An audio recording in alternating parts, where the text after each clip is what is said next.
Send Help. Two colleagues become stranded on a deserted island. The only survivors of a plane crash. On the island, they must overcome past grievances and work together to survive, but ultimately it's a battle of wills and wits to make it out alive. Dylan O'Brien is the heir to the CEO throne of his company. Rachel McAdams promised a promotion, doesn't get it because she's, in the eyes of Dylan O'Brien, stinky and ugly. Just disgusting. And then that obviously comes to a head when they land on a deserted island. Hour and 55 minutes long. Sam Raimi. First movie that isn't a piece of IP since Drag Me to Hell. Kind of crazy. Damn. Really his first real directorial job since Oz the Great and Powerful, because technically Doctor Strange 2 wasn't his movie to begin with.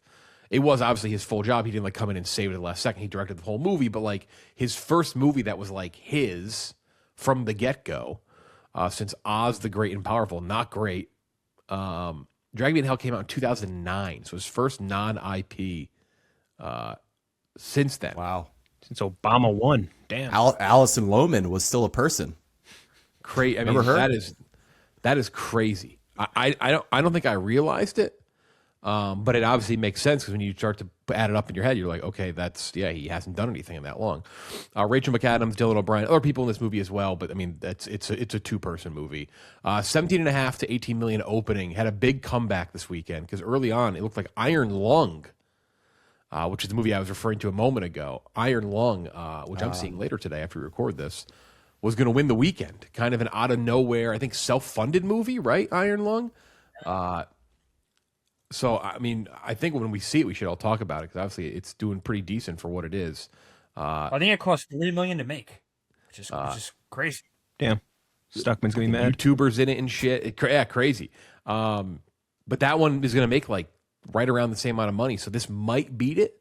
But if it doesn't, a pretty crazy win for Iron Lung. Yeah.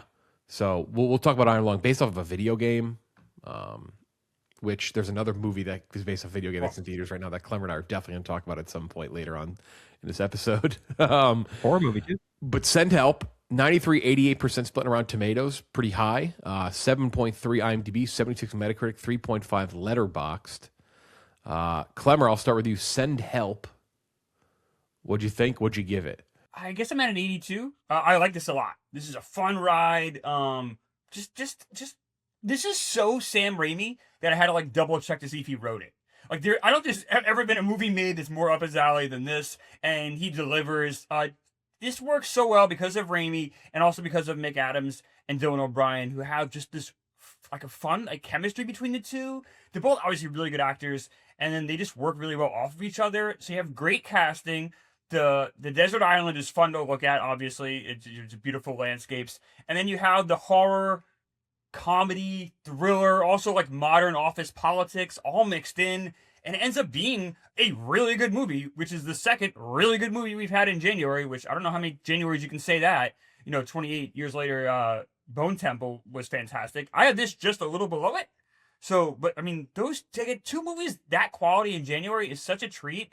I don't know. I enjoyed the hell of this movie. Definitely worth watching. Yeah, he did not write this movie. The last one he wrote was Drag Me to Hell. Did not write Doctor Strange, obviously. Came on that late. Did not write Oz the Great and the Powerful. The Great and Powerful, excuse me. Before that, he wrote Drag Me to Hell, Spider-Man 3. And before that, he hadn't written a movie since Hudsucker. So it's kind of his career is kind of wild when you look at it. It's it is. To me, he's a guy to me, it's oh, that's a guy that directs and writes everything he does, but just not the case. Okay, 82. Kenjac, what'd you give it? Yeah, I think to sort of set the stage on this one, I had a surgery on Thursday, right? And long and short of it, I got a rubber tube put in my ass. And I was the last thing, if I go and I sit down and I watch this movie on Saturday and it sucks, I'm going to fucking sewer it.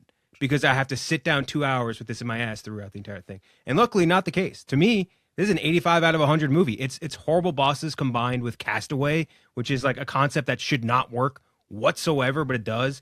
I think the setup is really smart. Dylan O'Brien is the perfect Nepo kid casting. He's a really funny actor, by the way. We've interviewed him before a long time ago. But yeah, he was great. Really good in the other two. Really good and Curb Your Enthusiasm, really good. And like every what was the movie with Haley or Zoe Deutsch that we interviewed him? Not for? okay. Yeah, Not Okay. Really funny in that. Super good actor, a really good actor. And Rachel McAdams, I think when you think of her as an actress, maybe 2 years ago, you tell me you're going to have a movie where she's going to carry a horror movie and be thrilling and engaging, and you're going to be like scared by her. I don't really totally believe that she's a good actor. I don't know if I'd buy into that. She does. I think that this movie also does a really good job of like kind of lurking in the gray between sort of like giving you two characters where like you're supposed to very clearly hate one and then you're supposed to kind of hate the other one too. And I think it does a really good job of like kind of like pushing that out throughout the pace of the movie. Really enjoyed it. And I think this has been noted by a lot of people. I think you just noted too, Klemmer. Like Raimi's having fun again. And I would love to see 100 more movies by Raimi like this, where he's just having fun, goofing off, making horror comedies that like kind of like blur that line really well. Like, which I feel like he's like one of the first guys to really, really do that in the newer fashion with Evil Dead. But like I love it, man. He's one of the few guys that gets that balance more than anybody. And I really, really enjoyed this. One of the, like I would agree with you, Klemmer, one of the best Januaries we've had in a long time. Really, really good stuff so far. Kenjac, we are going to, by the way, start an agenda because there is a comic book movie coming up called Batman that is supposed to be directed by a man named Andy Muschietti. We need to get him the fuck out of the building and get Sam Raimi in that door. I need him to be directing the DCU Batman. I need him. That'd be wild. I forgot about Muschietti because he's just James Gunn's guy. James Gunn just loves him for whatever reason. Yeah, he fucking loves Muschietti. One of the first things Gunn said when he took over is he's like, The Flash is one of the greatest comic book movies I've ever seen in my life. And then it was just the biggest pile of dog shit. So he's I just think I'm the only person guy. in the world who likes that movie. I like The Flash.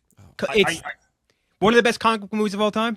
No, but I did like it a lot. One And of the I know I'm top like alone on that 20 island. But one of the top 20 comic book movies of all time. I don't know. I'm doing the show with Robbie, so maybe we'll get there. I don't know. There you I go. don't You know have the what sword. his- little super 2028. critics. Yeah. I'll jump off from there. I gave this an 80. I have it right below 28 years later, The Bone Temple, but like right neck and neck. Different kinds of horrors, but I think executed both just in joyous and fun ways, despite how fucking evil these movies are. Yeah, like you guys said, classic Raimi. You have, well, it opens up basically the same exact way as Drag Me to Hell, which I found interesting that he didn't write this one, as you said, Jeff, but did write Drag Me to Hell. I mean, it is like almost mirrored. But I love the opening because it moves so quickly. It's 10 minutes, but it establishes like every single thing you need to know. Build your relationship with Rachel McAdams, which you have to like, that's a tough task in that first 10 minutes to be like, Rachel McAdams is gross.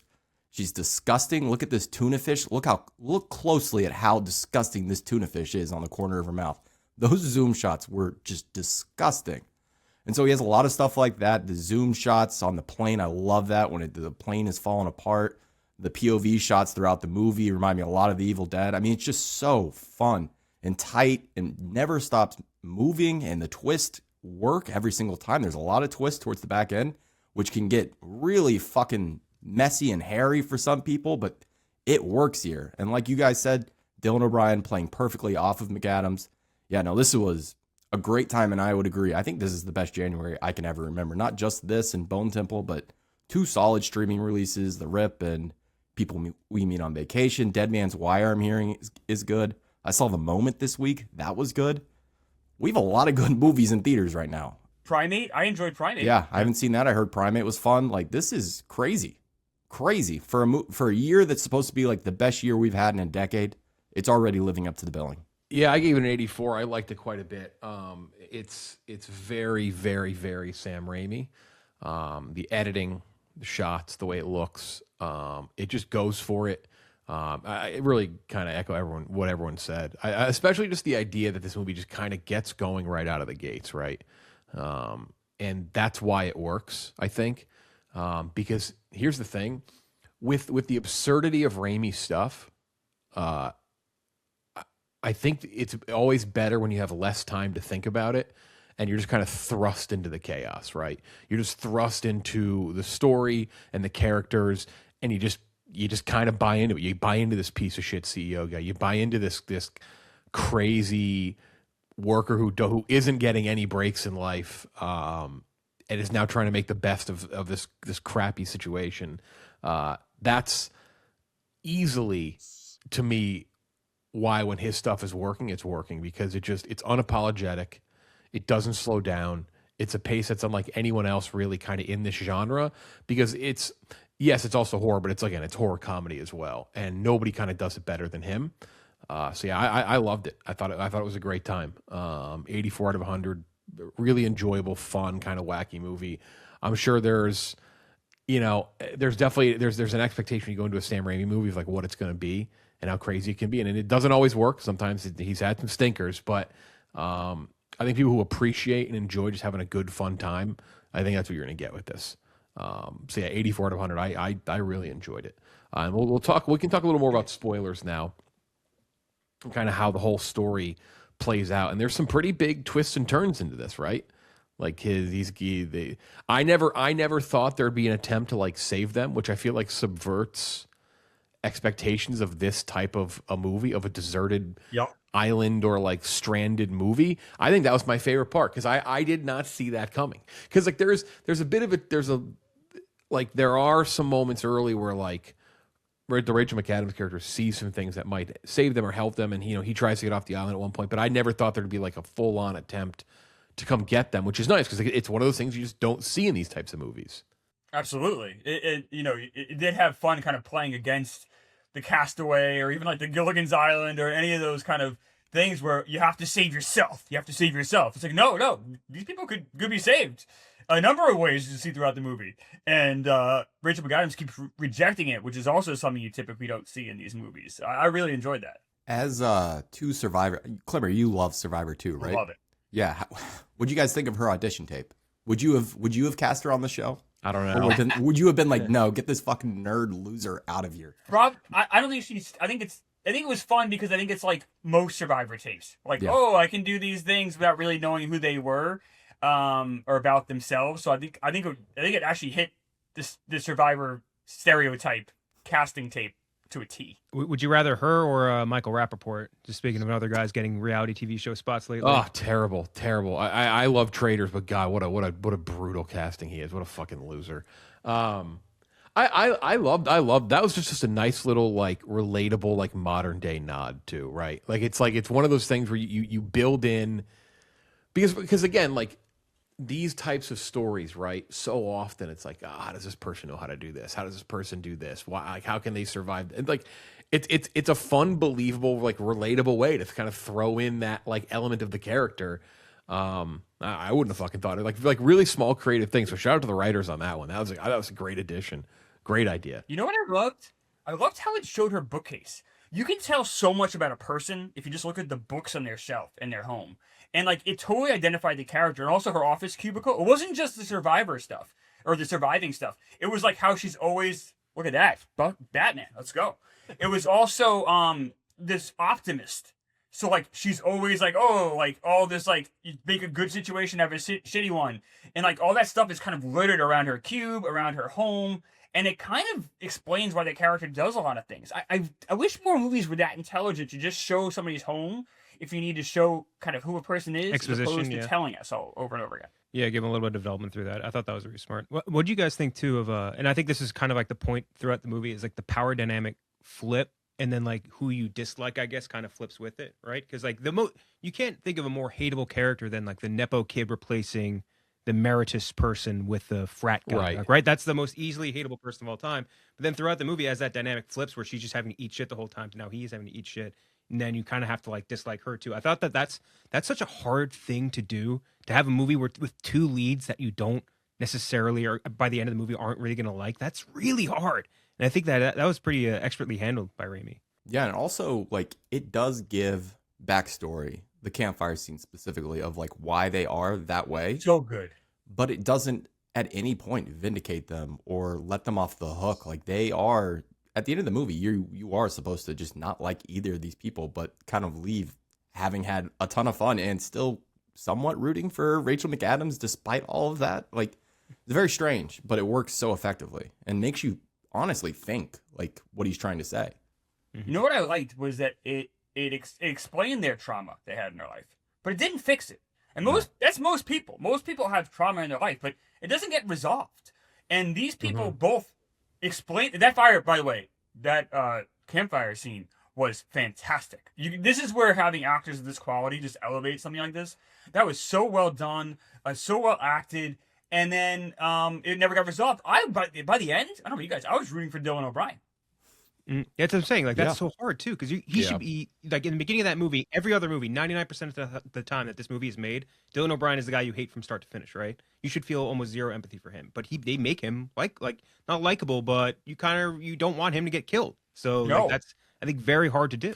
Yeah, that I think is another one of the fun mixes, right? It's like it's that ability. We talked about it about kind of recently. We talked about recently like Marty Supreme. It's like that ability to.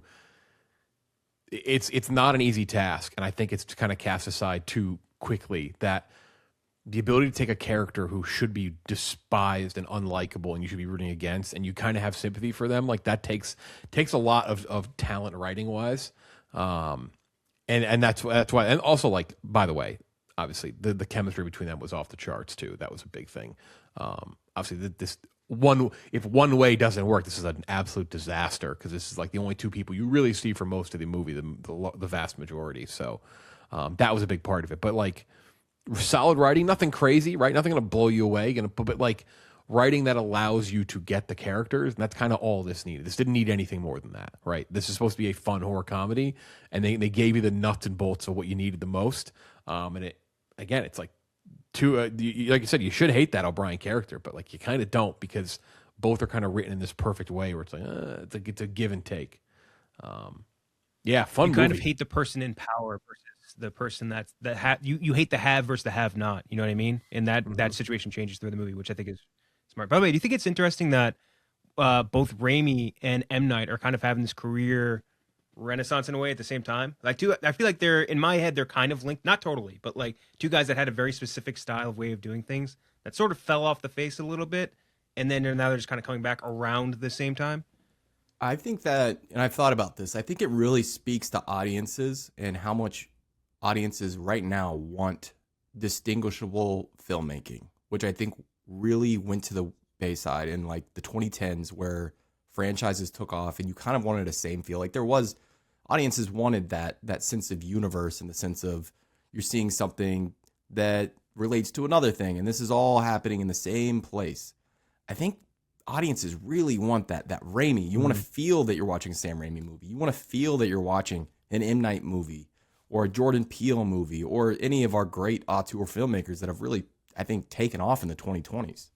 Mm-hmm. It's a great point, Gooch. Like, look at the movies that kind of blew up last year. It's original filmmaking.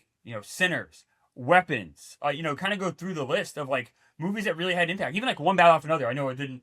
It still did pretty well for box office. So I did okay. Like these are original movies that feel original, that feel unique, that feel like in its own world. And Gooch, maybe you're right. Maybe this is kind of a rebellion against the Marvelized world we had the last decade. We'll talk about a show in a really second. I think Marvel itself is rebelling against that as well. I can't wait to talk about that show. If they're trying to. It's sort of like a fight against like this like algorithmic filmmaking where it's like we need everything to test well with everybody versus like finding an audience. And I think that I think is very, very, that's maybe not smart, but I think it's like a kind of a wave that we're heading towards for sure. People do want to feel less like I'm watching an inoffensive film and I'm more that I'm watching something that maybe it does offend and I don't like it, but then I go to another thing that I do like. So you find your tribe or whatever in a movie, which I do appreciate. This happened before. So in the 60s, it was very formulaic. Like filmmaking was very like paint by numbers. You knew when you sat down kind of who the good guy was, the bad guy was, you know how it was going to wrap up. And the 70s was rebelling against that. That's when we got maybe the greatest decade in film. Maybe we're getting that again. This is the rebellion against kind of that formulaic filmmaking we had to sit through for so long. Yeah, it was like, here's 800 Westerns in a row, all doing the same exact thing 500 times over and over again. And all of a sudden in the 70s, like you're saying, it's like, hey, how about we do a real human being story? You know what I mean? Like an actual, like, let's do Dog Day Afternoon. You know what I mean? Like something bizarre that you would never watch in a theater in the 60s that you go watch and it's like one of the best movies ever. So many like movie musicals that were so corny and lame in the 60s. And I like musicals, but these were bad ones.